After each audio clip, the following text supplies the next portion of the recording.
Ninawasalimu popote mlipo wapenzi watazamaji wa hichi kituo, hamjambo. Karibu kwenye mwendelezo wa mazungumzo yetu. Mimi ni mtangazaji wako Bwana Ezra. Kauli ya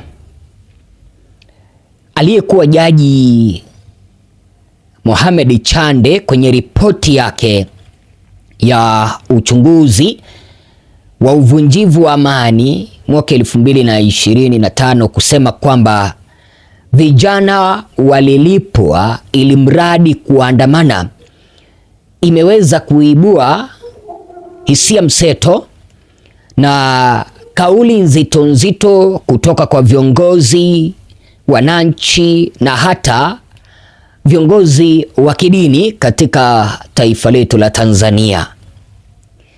Mimi binafsi niliweza kupingana na bado nitazidi kupingana na Chande kusema kwamba vijana walilipwa ili mradi waandamane.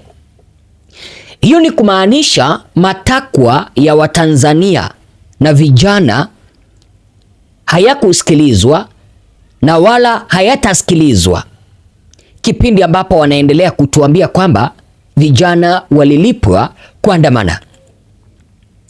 Padri Kitima ameweza kukemea hatua ya tume ya Samia ya Chande kusema kwamba vijana walilipwa kuandamana.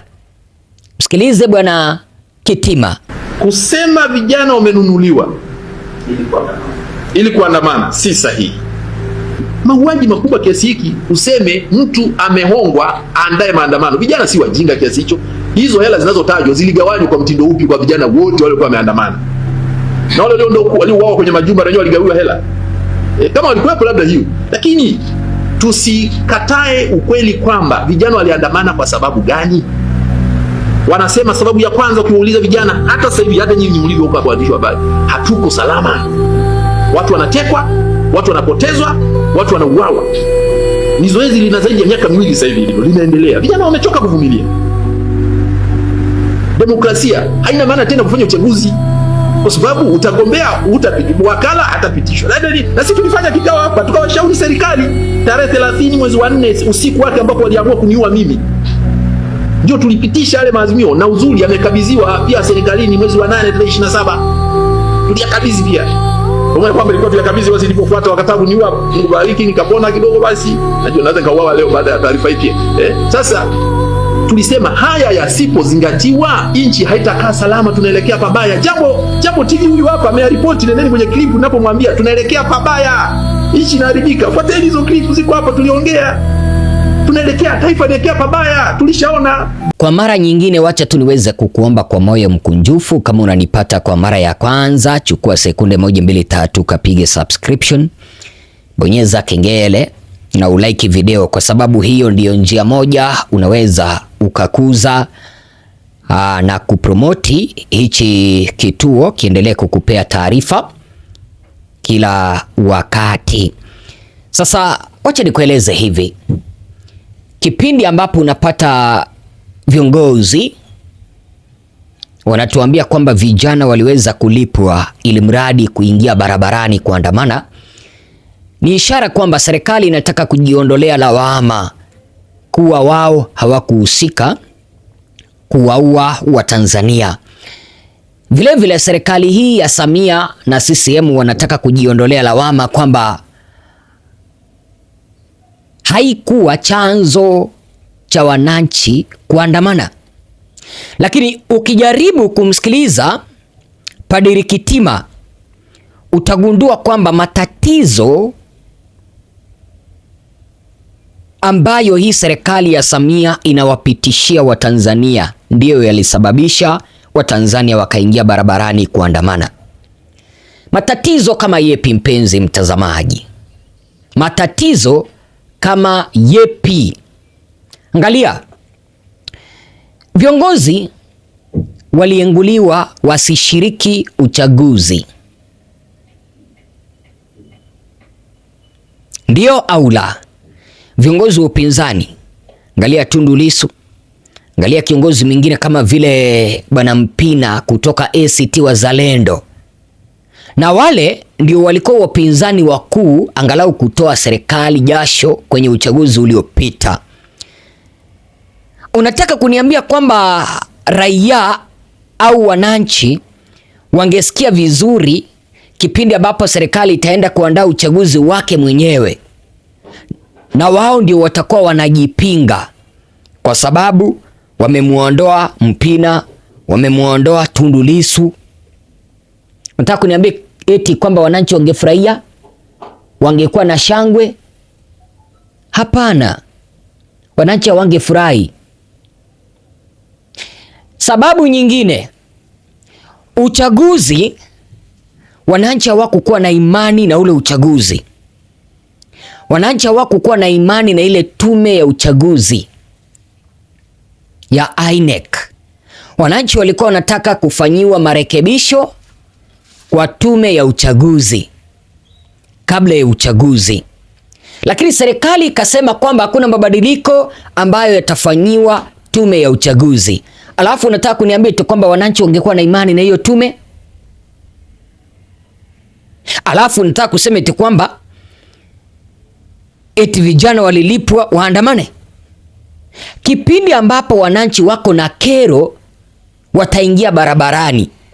Kipindi ambapo mahitaji ya wananchi hayajaweza kutekelezwa wataingia barabarani. Ndugu Humphrey Polepole alitekwa. Ndugu Soka alitekwa. Utekaji ulikuwa umeshamiri kwenye hii serikali. Sasa unataka kuniambia kwamba ule utekaji ambao ulikuwa unaendelea kwenye hii serikali ya Samia haungewafanya raia, haungewafanya wananchi kuingia barabarani kukataa mambo kama hayo?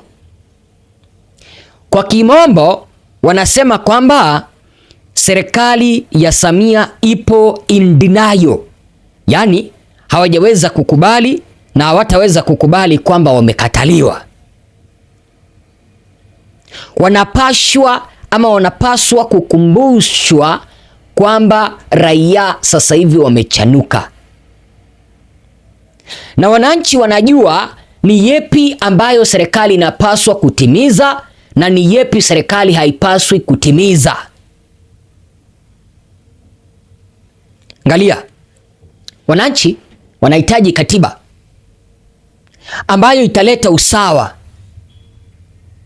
katiba ambayo italeta demokrasia katika taifa letu, katiba ambayo haitaruhusu polisi kukuwa na mamlaka. Wanajihisi wanaweza wakafanya jambo na wasipelekwe mahakamani. Katiba ambayo inaruhusu viongozi, hata rais ambaye amekuwa madarakani, kama amepatikana na makosa anaweza akapelekwa mahakamani, kama vile Uchina, kama vile Irani, kama vile Iraki, afunguliwe mashtaka. Kwa taifa letu, marais kama vile Kikwete walihusika kwenye mauaji, wamehusika kwenye uuzaji wa madawa ya kulevya, wamehusika kwenye ufisadi, lakini hawawezi wakachukuliwa hatua. Tunahitaji katiba mpya. Wananchi wako na kero ya ufisadi ambayo inazidi kukithiri katika taifa letu. Sasa kipindi ambapo serikali hii inasema kwamba vijana waliweza kuandamana baada ya kulipwa au vijana walilipwa ndiposa wakaingia barabarani, si sahihi. Tuko na vijana wengi ambao wamesoma, hawana kazi, na sio eti kazi imekosa, ni vile ambavyo hatuna viongozi wabunifu. Pale bungeni watufanyie kazi, pale serikalini waunde kazi. Tunataka kumaliza utawala wa chama kimoja. Hilo ndilo tatizo ambalo lilisababisha wananchi kuandamana. CCM imekaa madarakani miaka yote, ni kana kwamba wanaona Tanzania ni mali yao.